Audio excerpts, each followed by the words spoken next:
नमस्कार, Avon health care देख रहे देश विदेश के दर्शकों का मैं पीत सैनी स्वागत करता हूं। आप देख रहे हैं रोग उपचार और ज्योतिष। जैसे कि आप जानते हैं इस प्रोग्राम में हमेशा हमारे साथ होते हैं जितेंद्र पाल सिंह संधू जी, जो हमारे साथ बैठे हुए हैं। आपका स्वागत है जी इस प्रोग्राम में। धन्यवाद प्रीत जी। नमस्कार दोस्तों। और आज हम जिस बीमारी के ऊपर चर्चा करेंगे वो है ऑटिज्म। बहुत जगह पे आपने देखा होगा, बहुत से घर में बच्चे ऐसे होते हैं जो हमेशा हमारे से थोड़े कटे कटे से रहते हैं। बहुत से इंसान हमें ऐसे मिलते हैं जो देखने में बहुत नॉर्मल होते हैं, लेकिन फिर भी लोगों से अलग अलग रहते हैं, कटे कटे रहते हैं। आखिर उस चीज़ की वजह क्या है? उस बीमारी को अगर डॉक्टर्स ने नाम दिया है, वो दिया गया है ऑटिज्म। आखिर ऑटिज्म क्यों होता है किसी को, और ग्रह नक्षत्रों का उसमें क्या हेर फेर होता है या लेन देन होता है, वो ज़रूर जितेंद्र से जानने की कोशिश करेंगे। सबसे पहले तो ये जानना चाहूँगा कि ऑटिज्म क्या है? प्रीत जी, ऑटिज्म न्यूरोलॉजिकल डिसऑर्डर है। इसमें इसमें एक क्या है कि ये छोटे बच्चों को होता है। नॉर्मली इन्फेंसी से लेकर 3-4 साल की उम्र तक के बच्चों को ये अफेक्ट करता है। तो ये कोजेनेटिकल डिजीज़ भी है, मतलब ये कैरी फॉरवर्ड की हुई है। जैसे स्पेसिफिकली बाय बर्थ जो इनहेरिट की हुई डिजीज़ हो, कई बार वो भी होता है। उस इसमें क्या है कि क्योंकि न्यूरोलॉजिकल डिसऑर्डर है, तो इसमें बच्चे की डेवलपमेंट फेजेस जो हैं, जो डेवलपमेंट है वो बहुत स्लो हो जाती है। Development in the sense mental development और फिजिकल मेंटल डेवलपमेंट जो है काफ़ी स्लो हो जाती है। लर्निंग स्किल्स में थोड़ी प्रॉब्लम हो जाती है।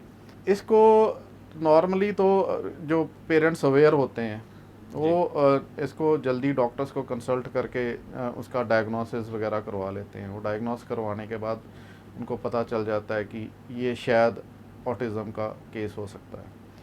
ऑटिज़म इसका जो अब आगे, क्योंकि इसमें वो चीज़ें हैं, फिर इसकी मेडिसिन स्टार्ट हो जाती है। जो नॉर्मली एक स्टडी में ये भी बोला गया है कि जो वैक्सीनेशंस हैं जी, वैक्सीनेशंस ने भी इसको ऑटिज़म को ट्रिगर किया है। ओके। तो जो छोटे बच्चों को हम बीमारियों से बचाने के लिए वैक्सीनेशन से भी हो सकता है। इसको एनिग्मेटिक डिजीज़ भी बोलते हैं। एनिग्मा मींस कि एक पजल, एक जो अनसॉल्व्ड चीज़ है, तो एनिग्मेटिक भी इसको बोला जाता है। Autism the enigmatic disease.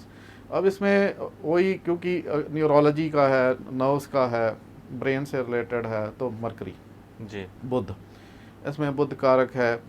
बुध फ्लेक्ट हो जाए, चंद्रमा भी आपका मन जो है, मन का कारक माना जाता है। या चंद्रमा पीस ऑफ माइंड, फोर्थ चौथा घर का भी मदर का भी माना जाता है। अगर वो भी प्रभावित है, और ये भी, इसको भी पापी ग्रहों से प्रभाव है बुध को जी, खास करके शनि जैसा, जो शनि हो गया, उसके प्रभाव में ये दोनों ग्रह हैं या एक है दोनों में से जी। तो ये ऑटिज़म का एक ट्रिगर समझा जा सकता है। फिर आठवां घर इसमें बहुत इम्पोर्टेंट होता है, क्योंकि ये कैरी फॉरवर्ड की इनहेरिट की हुई जो बाय बर्थ ही कई बार होती है। सो इसमें आठवां घर, और उसका जो लॉर्ड है, जो मतलब उस घर का मालिक होगा, उसका भी रोल प्ले आ जाएगा। 6, 8, 12 जो हैं ये त्रिक भाव माने गए हैं ज्योतिष में, और ये भाव पापी माने जाते हैं। जो इनके लॉर्ड्स होते हैं या इनके मालिक होते हैं जो ग्रह, वो पापी माने जाते हैं। तो 8 में जो 8 का अगर ये भी इसका लिंक बन जाता है इनके साथ, तो ये थोड़ा सा मेंटल एबिलिटीज़ की जो प्रॉब्लम आ सकती है। इसके अलावा जो चौथा घर, पांचवा घर, क्योंकि चौथा जो है वो मन है, और पांचवा जो है लर्निंग एबिलिटी है। तो आप कितना ग्रास्प करते हैं, कितना पिक कर सकते हैं जी। विजडम, जहाँ से आपको जो आपने जो लर्न किया है उसको असिमुलेट करना, उसको स्पेसिफिकली जो आपने नॉलेज एक्वायर की है उसको प्रॉपर एनालिसिस करके उसको मतलब समझना, वो वाली समझ की बात आ जाती है जी। तो ये चौथा, पांचवा घर और उसके लॉर्ड भी इसमें इम्पोर्टेंट है। अगर इन सब का संबंध बन रहा होता है तो ऑटिज़म के चांसेस काफ़ी स्वेयर हो जाते हैं। आपने बहुत अच्छे से एक्सप्लेन किया कि ऑटिज्म के चांसेस किस किस तरह से हैं, ग्रह नक्षत्रों का क्या हेर फेर होता है। लेकिन एक और चीज़ सुनने में आई कि ऑटिज्म के जैसे बच्चे हैं वो कटे ज़रूर रहते हैं, ज़्यादा बातचीत नहीं करते हैं, उनके वो चीज़ें डिटेक्ट हो जाती हैं, लेकिन ज़रूरी नहीं है कि वो बच्चे उनको मेंटली रिटायर्ड बोला जाए या उनको हम उस कैटेगरी में रखा जाए। कुछ बच्चे बहुत आउटस्टैंडिंग ये बट वन ट्रैक फोकस्ड होते हैं, वो Is it नॉर्मली इसमें दो चीज़ें हैं, एक attention defect human disorder ADHD होता है। उसमें क्या होता है, अटेंशन डिफेक्ट ह्यूमन डिसऑर्डर में वो बच्चे जो है वो डिफरेंट चीज़ है थोड़ी, उसमें कि एक ही जगह पे फोकस होता है उनका। ओके।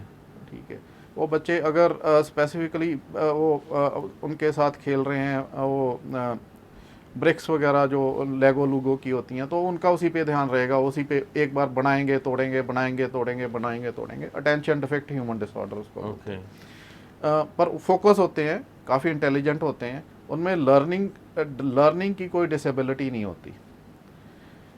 ऑटिज़म की सिविरिटी पे डिपेंड करता है, ऑटिज़म डिफरेंट चीज़ है, ऑटिज़म की सिविरिटी पे डिपेंड करता है कि किस तरह से अफेक्ट किया हुआ, किस तरह कि से किस तरह का अफेक्ट। अगर ज़्यादा है तो नॉर्मली जो मोटर फंक्शंस हैं जो हमारे बॉडी के, जी। कई बार तो वो भी प्रभावित हो जाते हैं। ठीक, सो डिपेंड करता है कि सिविरिटी कितनी है, किस तरह से उसका जो डिजीज़ का ऑनसेट कितना है, किस तरह से माइंड को अफेक्ट किया हुआ है। अगर ऑटिज्म हमें अफेक्ट कर रहा है या हमारे बच्चों को अफेक्ट कर रहे हैं, आसपास किसी को अफेक्ट कर रहा है, तो किस तरह से उससे हम ऑब्वियसली मेडिकल ट्रीटमेंट जो चल रहा है वो उसका तो हम लेंगे ही लेंगे, उसके अलावा हम क्या उपाय कर सकते हैं? उसके अलावा तो जी बिकॉज इसमें काफ़ी कम्प्लेक्स सेट ऑफ जो है उसका, ये जो उसका एनालिसिस है, इसमें कम्प्लेक्सिटी ज़्यादा है क्योंकि काफ़ी सारे ग्रह जो हैं जी। वो इन्वॉल्व हो जाते हैं। तो इस केस में स्पेसिफिकली ये तो नहीं कहा जा सकता, लेकिन फिर भी इसमें एक ही तो सबसे जो प्रधान ग्रह यहाँ पे आ जाता है जो नर्व्स और न्यूरोलॉजिकल डिसऑर्डर्स के लिए, वो तो विष्णु सहस्रनाम है। जी। जी। तो विष्णु सहस्रनाम का जाप जो है, या विष्णु सहस्रनाम सुनना सुनवाना बच्चे को, दो कि ये 45 मिनट का है, अपने आप में एक चुनौतीपूर्ण कार्य है। बच्चे को खास करके जो ऑटिज्म से अफेक्टेड हो उसको आप सुनवाओ पूरा या का कर पूरा करो। सुनवाना। हाँ जी। जी। तो बुध के दान किए जा सकते हैं, हरे मूंग की दाल जो है वो आप दान कर सकते हो, शनि का दान कर सकते हो, चंद्रमा का दान कर सकते हो। दान से तो दान का कोई साइड इफेक्ट नहीं है, दान जी। तो आप कर ही सकते हो, वो आपको फ़ायदा ही वो देगा। फ़ायदा ही होगा। बहुत बहुत धन्यवाद जितेंद्र जी, आपने बहुत बाखूबी जानकारी दी ऑटिज्म के ऊपर से। हाँ जी, थैंक यू वेरी मच। धन्यवाद।